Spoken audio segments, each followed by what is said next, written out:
Special week or a day, I guess, when it's your birthday, and especially now with girls, you know, they're more excited about the cake and blowing out the candle than I am at this point. But we had a good time, you know, and arrived very early here in Cincinnati and sort of fought over the jet lag and, you know, really spent a lot of times on center court actually because the tournament hasn't started yet, so I took advantage of that, and the weather's been somewhat good enough, you know, for me to really get in a lot of hours and just starting to feel good here, so I can slow it down early enough so that I'm somewhat rested and fresh then once the tournament rolls around.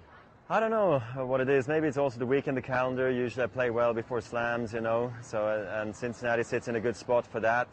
Then I'm happy here. I always feel very welcome. It's a nice tournament, you know. The volunteers try really hard. The fans love it here. They flock in from sort of many cities around sort of Mason, Ohio, Cincinnati here, and you feel that they're really here for the tennis, which is fun for us, the players. And then I think the conditions maybe, you know, that it's either humid or hot or night session, day session, that it's maybe a bit quicker. I don't know what it is, but it just makes me feel good and makes me play well, and I guess those are the reasons why I've been so successful here.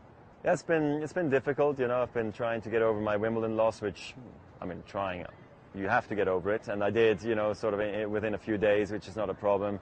Went on a short break with my family, came back, trained really hard, and I mean, right after Wimbledon, I was thinking, what else could I do? You know, is it training? Is it more time off? You know, how can I use those sort of extra 10 to 12 days because I lost in the second round of Wimbledon, and right away I wanted to play some more. That's why I added Gstaad and Hamburg to my calendar.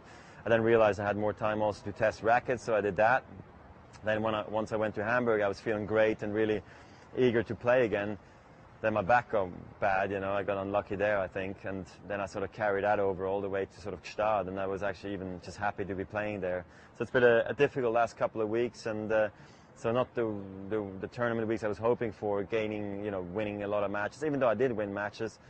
It's just, it's not been as I was hoping it to be. So another reset, you know, trying to just get over that and feeling better again, because playing in pain is really not a thing you want to do too often, because you get used to things you don't want to get used to in your game and in your mind.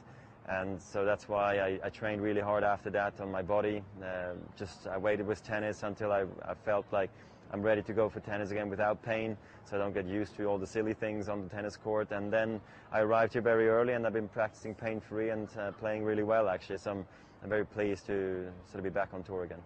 Well, I've been testing rackets with Wilson for a long, long time, you know. So this is a prototype that they had in the vault or did for me.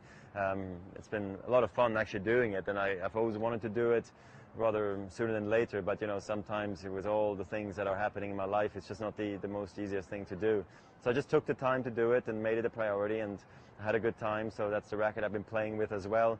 Unfortunately, because of the bad back I had, I just couldn't really put my mind to it all together, to be honest, because I was more focused on actually just feeling okay and making the shots and getting to the balls rather than how does it feel. So maybe that's going to come more now, but right now I need to just make sure that I actually enjoy my time on the tennis court and don't think about a million things and just sort of simplify it, and that's what I'm doing. So everything's sort of priority is tennis. That's what it is, and that's what it is. There was a third occasion where the man yelled out again. Everyone in the Nadal box stood. Uncle Tony got up out of the box to have this guy carried out. So it's been a very dramatic, intense situation as the Nadal camp clearly upset by this man's outburst.